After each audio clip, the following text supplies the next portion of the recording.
لوگ سمجھتے ہیں کہ مال سے دین کی نصرت ہوتی ہے، مال سے دین کی نصرت ہوتی ہے، نہیں، مال سے اسلام کی نصرت نہیں ہوتی، مسلمان کی نصرت ہوتی ہے۔ مال سے اسلام کی نصرت نہیں ہوتی، مال سے اسلام کی نصرت نہیں ہوتی۔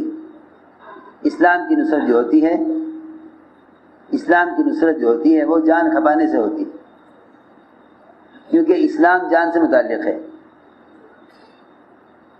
اسلام جان سے متعلق ہے۔ شریعت کے جو دو حکم عام ہیں، نماز اور روزہ، یہ دونوں فریضے جان سے متعلق ہیں، دونوں فریضے جان سے متعلق ہیں، نماز اور روزہ۔ کوئی کتنا بھی بھوکا ہے اس پر روزہ فرض ہے، کوئی کتنا بھی بیمار ہے اس پر نماز فرض ہے۔ زکوٰۃ اور حج یہ سب پر فرض نہیں ہے۔ زکوٰۃ اس پر فرض ہے جس کے پاس زکوٰۃ کے نصاب کے مطابق مال ہو، حج اس پر فرض ہے جس کے پاس حج کے پورے سفر کا انتظام ہو، اس لیے زکوٰۃ اور حج سب پر فرض نہیں ہے۔ نماز اور روزہ سب پر فرض ہے، کیونکہ نماز اور روزہ صرف جانی عبادت ہے، صرف جانی عبادت ہے۔ شریعت میں جانی عبادت عام ہے مالی عبادت پر، شریعت میں جانی عبادت عام ہے مالی عبادت پر۔ نماز روزہ یہ جانی عبادت ہیں، حج اور زکوٰۃ مالی عبادت ہیں۔ مالی عبادت عام نہیں ہے، جانی عبادت عام ہے۔ بس اسی طرح میں عرض کرنا چاہتا ہوں کہ دین کی نصرت مال خرچ کرنا نہیں ہے، کیونکہ مال خرچ کرنا تو یہ مسلمان کی مدد ہے، مال خرچ کرنا تو مسلمان کی مدد ہے، مال خرچ کرنا مسلمان کی مدد کرنا ہے، اور یہ مدد غیر مسلم بھی کر دے گا۔ یہ مدد مسجد بن رہی ہوتی ہے نا، غیر مسلم جا کر کہتا ہے بڑا نیک کام ہے، برکت کا کام ہے، میرا بھی حصہ ڈال دو۔ مسلمانوں کے لیے اسپتال کی تعمیر، مسلمانوں کے لیے یتیم خانے کی تعمیر، مسلمانوں کے لیے سردیوں میں کمبل تقسیم کرنے کا عمل، مسلمانوں کے لیے گرمیوں میں ٹھنڈے پانی کا انتظام غیر مسلم بھی کر دیتے ہیں۔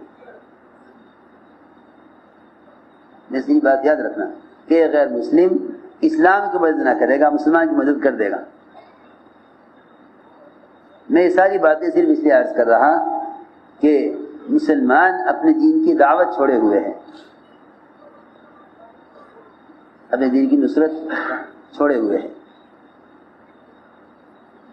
جب یہ اپنے دین کی نصرت چھوڑ دے گا تو اس سے جو اس کا ماحول بگڑے گا اور باطل مقابل پر آئے گا تو یہ باطل کے مقابلے میں کامیاب نہ ہو سکے گا۔ میں آپ کو سچی بات بتا رہا، مسلمانوں کے ارتداد کا اصل سبب، مسلمانوں کے ارتداد کا اصل سبب مسلمان کا اپنے دین کی طرف دعوت نہ دینا ہے۔ مسلمان کے ارتداد کا اصل جو سبب ہے وہ اپنے دین کی دعوت نہ دینا ہے۔ مسلمانوں میں ارتداد آیا ہی اس راستے سے ہے۔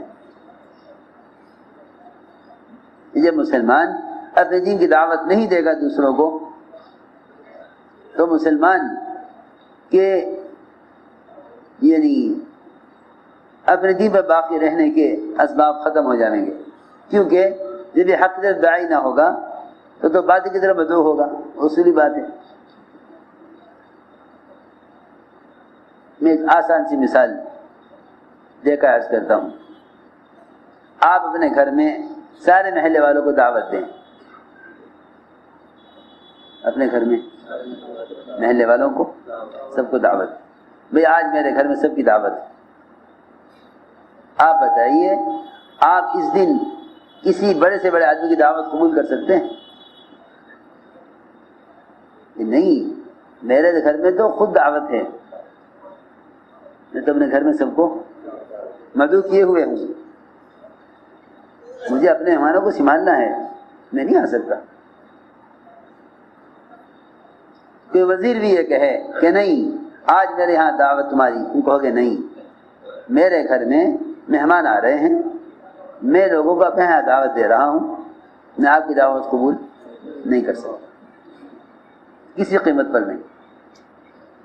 چاہے وزیر بلائے، چاہے کوئی بڑا مالدار بلائے، آج یہ کہیں گے نہیں معذرت ہے میں نہیں آ سکتا، کیونکہ میں خود اپنے گھر میں دوسروں کو دعوت دیے ہوئے ہوں۔ بس آسان بات ہے یہ، جو شخص خود اپنے دین کی طرف داعی ہوگا وہ باطل کی دعوت کو قبول نہیں کرے گا۔ اور بات یہ بھی یاد رکھو کہ باطل بھی مسلمان کو اپنی طرف بلانے کی ضرورت جب کرتا ہے جب کوئی اپنے دین کی دعوت سے بیٹھ جاتا ہے۔ حضرت کعب بن مالک رضی اللہ تعالیٰ عنہ تبوک جانے سے رہ گئے، سارے غزوات میں شریک ہوئے، سارے غزوات میں شریک ہوئے، تبوک نہیں گئے، تبوک نہیں گئے۔ غسان بادشاہ کو پتہ چلا کہ انہوں نے اپنے ساتھی کے ساتھ یہ معاملہ کیا ہوا ہے کہ سب ان سے ناراض ہیں، کوئی ان سے بات سلام کلام نہیں کرتا۔ تو غسان بادشاہ کو خیال آیا یہ اچھا موقع ہے انہیں اپنی طرف لانے کا۔ اسے ریشم کے کپڑے میں خط، ریشم کپڑے لپیٹ کر خط بھیجا حضرت کعب بن مالک کو کہ تمہارے ساتھی محمد صلی اللہ علیہ وسلم نے تمہارے ساتھ جو معاملہ کیا ہے یہ بڑی جفا کا معاملہ کیا ہے اور تمہارے ساتھ بڑی زیادتی ہوئی ہے، تمہارے ساتھ بڑی زیادتی ہوئی ہے، تم ضائع ہونے کے لیے نہیں ہو، تم مدینہ چھوڑ کر ہمارے پاس آ جاؤ۔ یہ دعوت نامہ بادشاہ کی طرف سے ایسے موقع پر آیا جب پورے مدینہ منورہ میں کوئی فقیر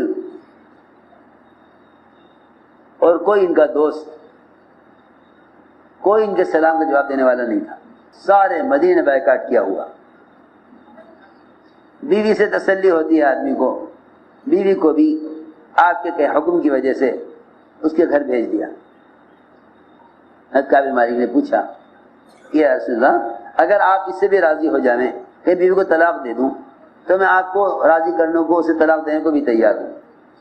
تو میں نہیں طلاق نہ دو، اسے اس کا میکے بھیج دو، تاکہ یہ نہ ہو کہ تم سوچو کہ چلو اللہ اللہ کے رسول ناراض ہیں، مدینے والے ناراض ہیں تو کیا بات ہے، اپنی بیوی تو ہے۔ گھر میں آدمی باہر سے آوے تھکا ہوا غمگین تو بیوی کو دیکھ کے سکون ہو جاتا ہے۔